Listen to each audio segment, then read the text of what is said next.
Black Market Voices assisted in producing the show for no monetary gain with permission as a transformative work. All rights remain with their respective creators, and all effects were obtained legally. Please support the parent media and the original work. It's a god-awful small affair. Cloud City The girl with the mousy hair. by SSJTrinity. Is yelling no, and her daddy Read has told her to go. But by the clown is Charliegolightly. nowhere to be seen. Now she walks through her Chapter 8. dream to the seat with the clearest view. They go to the station. Arthur knows this part, has done this part 1,000 times. He does not expect the psychic paper to catch fire the moment he tries to transfer what he knows. That is new. That is frightening. His left hand grips his right while they try again, but no, it's not the paper's fault. The second and third sheets burst into flames too. Whatever this etheric resonance is, carries so much power that it cannot be recorded in the usual way. It makes sense. It's somehow tied to the violent death of 78 victims. It would be too much.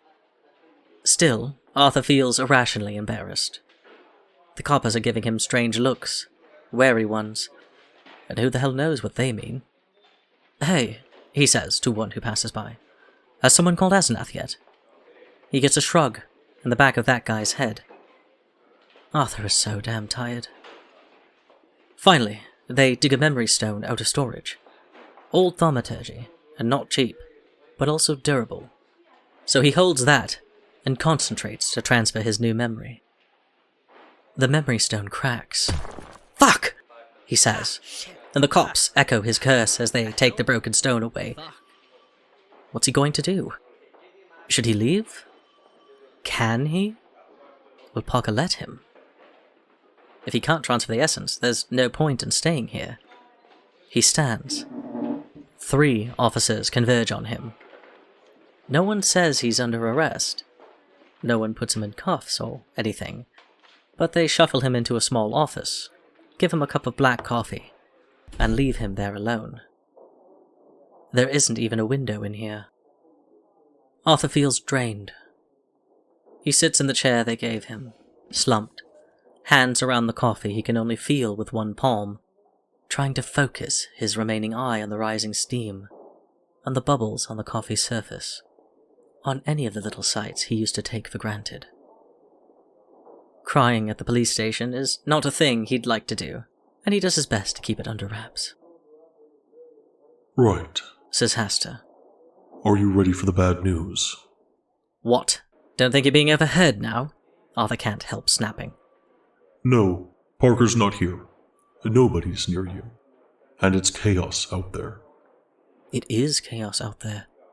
Arthur's not sure what is so special about this etheric resonance, but its existence seems to have sounded a metaphorical alarm. There's shouting, phone calls, people running by. Alright. Guess I'm ready as I'll ever be. "What I saw in that last room confirms that someone got a hold of the revelations of Glaki. "The what?" says Arthur, hoarse. Books. They are filled with blasphemies and foul things and spells and rituals that weaken the boundaries between your world and ours. While they have some useful things like the Pentacle of Planes for protection, most of those books are just dangerous. How many copies are there? None, and too many all at once. They're dream books. You can burn every copy you find, but someone will always dream another. Dream books. Great. Chasing your tail, Arthur mutters. Yes, and... And what? The reason Hasta stopped becomes clear. The door opens, and Asenath walks in. "So, you burned up some psychic paper." "That's a thing." She closes the door behind her. "Asenath," says Arthur, deeply relieved. "Don't sound so happy to see me," she says. "You'll make me think you're likable." Yeah. Sit, witch. It's the Defiler. And oh, Asenath's face. She already looks tired. Whatever she was doing while Arthur was scouting murder sites must have been big. Now, at these words, she goes dead pale, making her stubble stand out, making the kohl around her eyes seem bruisingly dark. "Oh," says Asenath, and falls into her chair as though unplugged from her power source. "Well, that sucks." I saw signs of spells from the Revelations Glaaki. I saw rot. I saw the lingering effects of perversion. "Fuck," says Asenath. If it were only that. "Fuck," she says again, and runs her hand through her hair. Her nails, still chipped, are all different colors now. Okay. Sure, might as well be this. "Someone going to tell me what the Defiler is?" says Arthur. Wait. Hastur warns. The door opens. "All good here?" says Parker. "We're good. Off you go, darling," says Asenath, making shooing motions. Parker pauses, but then he goes. The door shuts. Asenath wiggles her fingers at it. All the sound from out there immediately stops. She looks smug as hell. "What did you do?" Arthur says. "We can talk now without being overheard. Powers sure must be nice to have." "Great. So what's the Defiler? Did Hastur even try?" You're far better at explaining, he says, completely smooth. "I'm not, but you're enjoying this too much to stop, aren't you?" Arthur rolls his eyes. "Somebody tell me?" "Sure thing, boss." "Don't call me boss." Asenath gives him the sassiest grin he has ever seen in his life. "Whatever you say, boss." How had he thought this playfulness was attacking him all that time? How? "Stop being likable yourself," he adds. "Explain." The sassiness fades. "He's bad, Arthur Lester. The Defiler is a deity of perversion and rot. Loves things like orgies ending in cannibalism, specifically targeting children." Arthur stares at her. What the fuck is wrong with him? "He's one of the reasons the gods sealed themselves away," she says. "He has no self-control. If he comes through, he'll wreck everything. He wouldn't even hesitate. Wouldn't hold back. By the time he was done, even souls wouldn't be safe. He likes to shove them into the in-between spaces. So they're trapped between life and death, in eternal limbo. So he's like the devil, but real. None of these beings are good or bad, Arthur Lester. To be moral, you have to have a choice. They just are what they are. You might as well get mad at the wind for drying your eyes." "Great. So why don't the others stop him?" She sighs. "They are. That's why you have the glass of Lang and the dagger of obsidian and blood. That's why you have the summon you have. You know Hastur isn't normal, right?"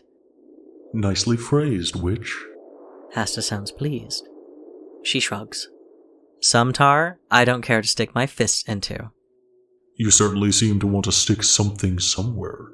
"You big flirt," she says, batting her eyelashes. Arthur has no energy for this. "How can you joke after what you just said?" "Sorry, Arthur Lester. I keep forgetting this is your first extinction event. It's not my first. Or my second. Or my 10th. He stares at her. "How do you handle it?" "Eyes on the prize." She shrugs. "Eventually, I get to go to the mother. It'll all be worth it." That's a lot to think about. He doesn't have a prize to eye. The torment of Faro's murderer is already part of this. And beyond that... Right. He's distracting himself. "So what you're saying is, them stopping one of their own from destroying the world they claim to love so much is just... picking some guy? Oh, honey. That's half the fun. Nobody knows what you'll do. They're probably taking bets. They're certainly watching. Neither your success nor failure are inevitable." "Great. That feels great to know. Don't doubt yourself so much. Hastur chose you. The mother chose you. You've been given opportunity and tools and... Well, I know for a fact that you're stubborn enough to pull it off. He doesn't doubt himself. He just knows what he is, deep down. And it's nothing to write home about. My stubbornness isn't my best quality. It might be. She takes his hand, raises it, and kisses the back. Magic tingles, spreading rapidly from her lips, covering his hand to the wrist and pulsing in time with his heart. Arthur stares. What did you just do? One of the few protections I can give that'll mean anything. Some hours of energy without having to eat. You'll be okay for a while yet. It seems so small, and he feels small for thinking it. You can do more. Fuck, I sound ungrateful. And I'm not. But you're Asenath, wait! You can do more! I have restrictions, she said, almost gently. I'm a representative of the mother, and so I can only get so involved. If I push too hard, it's considered cheating. I'll simply be removed. Removed? She shrugs. The smile is tired, old, still spicy, still crooked. She's not done, but she's already made her peace if removal happens. If the worst happens, and she goes to the mother. He doesn't miss that she's more ready to die than he is. That's definitely a change from when they first met 5 years ago. The mother saved everyone from the fire of why? No, they all did that together, and it was a pain in the ass. They won't do it again, Arthur. There's no one coming to save us. Great. Now he wants to cry in the police station again. You say that like any of this is fair. It's not. It's not. It's fun to them, and we can't change it, so we might as well make do. He sighs and leans forward, hanging his head. Asenath is silent. So is Hasta. Arthur gets it. All this talk of nature and morality, success and failure. He gets it. He has to choose to do this. If he chooses to fuck around and let the world end, that'll be it. They'll just watch. It's all on him. And they picked a lousy horse. 5 years ago, he says evenly, I would have let this happen. I would have died screaming, but with a smile on my face, knowing whoever killed my daughter was dying too. You know that, right? Asenath looks stricken. I didn't know it was that bad. I'm sorry. Yes, I did. Something about that answer bothers him. Hasta, Arthur says slowly, did you choose me on purpose for this role? No. You were a contractor, strong enough to let me get eyes on the situation. I didn't even know how long you would last. Your mental recovery, as lovely as it's been, is incidental. I did not know you'd be chosen to do this. Arthur goes very still. So you thought I might blow up in a week? It was a possibility. And Asenath gets it before Hasta does. Her eyes go wide. Oh, shit, she says, low. Then you already knew who murdered my daughter, or you couldn't risk not fulfilling the contract. Silence. Asenath has one hand over her mouth. Didn't you? Says Arthur. Didn't you? Yes. Arthur supposes, the part of himself that still functions like an echo of mine, that it is in Asenath's favor that she doesn't just walk out of the room. She looks horrified, shocked, gutted. Both gutted and pitying, but she stays. The rest of him is so angry at Hasta that he cannot think. He can't hit Hasta. He doesn't want to hit Asenath. He can't do anything. Maybe it would be a good idea to leave. He stands. Asenath starts to speak, then stops. She gestures as if to say, you do what you have to do. I guess that's the wisdom a mortal experience gets you, says Arthur, and walks out the door. Parker is right there. He'd been leaning against the wall, arms crossed, and he grabs Arthur the moment he appears. Let go, says Arthur, low and rough, sounding like a complete stranger. No, says Parker. You said there were going to be more murders. 3 more, right? If there's even the slightest chance that we can get more information out of you to prevent those, you can't go. Had Arthur mentioned how many murders were required for this? Probably. It didn't matter. Not right now. Arthur has to go. He can't run from Hasta, but he feels like he needs to try. You're not listening. I need to get out of here. Now. No. Were they really doing this? You don't have any reason to hold me. I've broken no laws. Well, he did trample all over 6 sealed crime scenes. Arthur gawked at him. You were the one who unsealed them. Was I? Parker, this isn't funny. He tries to pull away. Parker's grip on his arm is like iron. I don't want to lock you up. Not after everything. But if you try to leave again, Arthur, I will. This could not be happening. Parker, I'm serious.